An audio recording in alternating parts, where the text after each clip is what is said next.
nama saya Dede Kurniati dengan NIM 2218058 dari kelas 224C25 Universitas Bina Sarana Informatika. Di sini saya akan menjelaskan bagaimana caranya menangani rapat di suatu perusahaan dengan baik. Yang pertama, saya akan menjelaskan bagaimana caranya mempersiapkan rapat dengan baik. Rapat merupakan suatu media komunikasi yang diselenggarakan oleh banyak organisasi, baik swasta maupun pemerintah. Rapat merupakan alat untuk mendapatkan mufakat melalui musyawarah kelompok. Di samping juga merupakan media pengambilan keputusan dengan musyawarah untuk mufakat. Rapat terdiri dari dua macam, yaitu rapat formal dan rapat informal. Rapat formal adalah pertemuan yang diselenggarakan setelah peserta rapat mendapat pemberitahuan sebelumnya melalui undangan. Pada umumnya, pemberitahuan disertai dengan agenda rapat.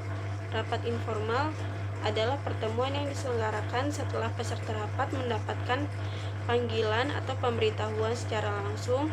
Rapat ini dilaksanakan untuk mendiskusikan suatu hal yang terjadi secara mendadak.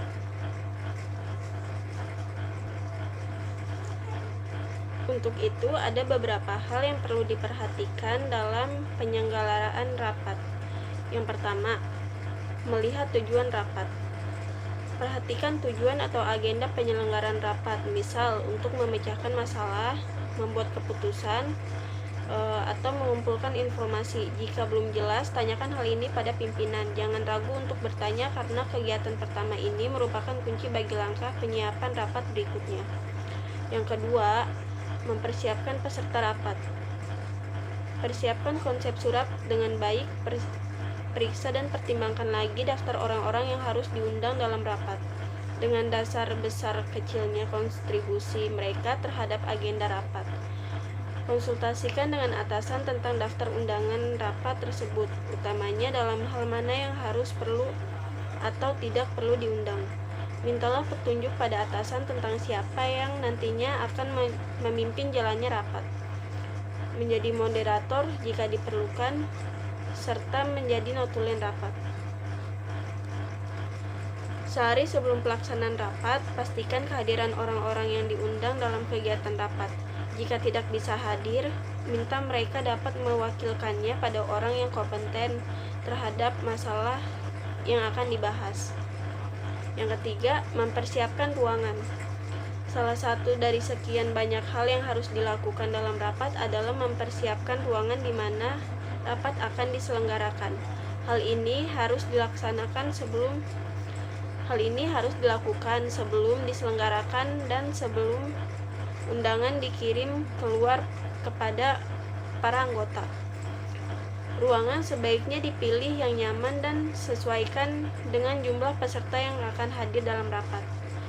Kalau melibatkan instansi di luar kantor, cek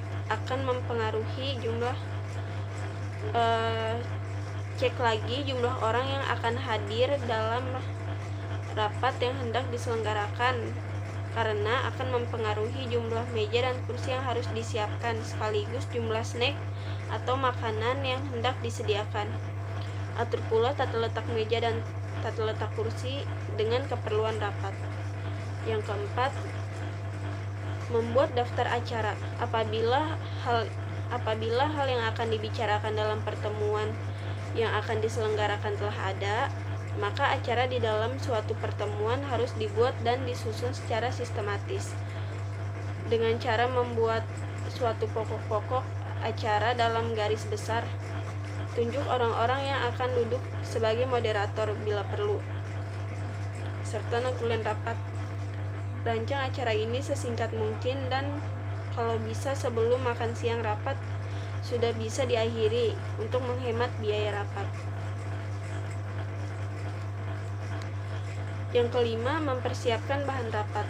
Bersamaan dengan waktu mempersiapkan undangan kepada para peserta rapat, maka sekretaris harus juga mempersiapkan bahan yang dipergunakan dalam rapat atau pertemuan yang dimaksud. Bahan-bahan itu dapat berupa acara atau agenda rapat pada waktu itu. hasil rapat yang lalu, kertas-kertas dari peserta yang akan dibahas, dan lain-lain. Sebaiknya bahan-bahan rapat itu sudah difotokopi sejumlah peserta yang sudah siap sehari sebelum pelaksanaan rapat. Kegiatan terakhir ini penting guna memfokuskan peserta dalam kegiatan yang sedang berlangsung. Poin yang keenam, mempersiapkan peralatan rapat. Di dalam penyelenggaraan suatu pertemuan biasanya dibutuhkan alat-alat yang diperlukan untuk tulis-menulis. Sekretaris harus membuat suatu daftar keperluan untuk memenuhi keperluan ini. Alat-alat yang biasanya dipergunakan dalam hal ini adalah papan tulis, spidol, flipchart, overhead, proyektor atau slide proyektor, LCD, tape recorder untuk merekam jalannya rapat jika perlu. Alat-alat kelengkapan menulis seperti misalnya jepit kertas, klip kertas, stapler dengan isinya, gunting, cutter, perancing pensil, dan lain-lain. Segala sesuatu peralatan tersebut harus telah dipersiapkan oleh sekretaris dan telah tersedia pada waktu rapat yang dimulai.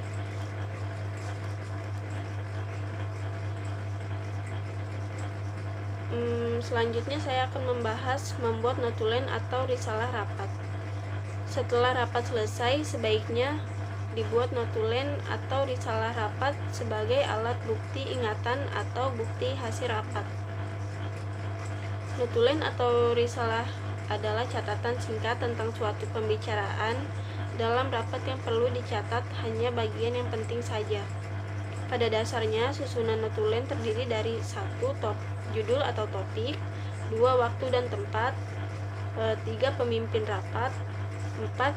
Jumlah yang diundang, hadir atau tidak hadir, 5. Acara rapat yang disebutkan secara beruntun dari pembukaan sampai penutupan, 6. Jalannya rapat, 7. Tempat, tanggal, bulan, tahun, 8. Tanda tangan para pembuat notulen atau sekretaris, 9. Tanda tangan pengesahan notulen oleh ketua rapat. Ada beberapa hal yang perlu diperhatikan dalam membuat notulen. 1. Setiap apa yang dibicarakan hendaknya disebut nama pembicaranya. Contoh, Saudara Setiadi mengemukakan bahwa atau ketua menyetujui usul tersebut dan titik-titik. 2. Bila rapat diselenggarakan secara berkala, maka notulen hendaknya diberi nomor 1, 2, 3, dan seterusnya. 3. Setelah selesai rapat, bila perlu, notulen disempurnakan dan disahkan untuk kemudian dibagikan pada peserta rapat agar diketahui dan dijadikan bahan pemikiran selanjutnya.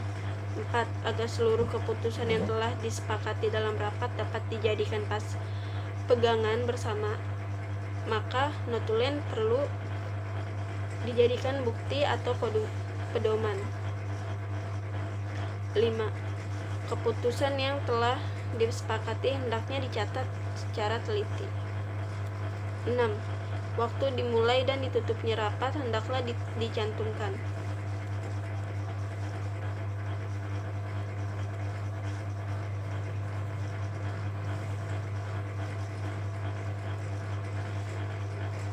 Sekian penjelasan dari saya tentang penanganan rapat di suatu perusahaan. Kurang lebihnya mohon maaf. Wassalamualaikum warahmatullahi wabarakatuh.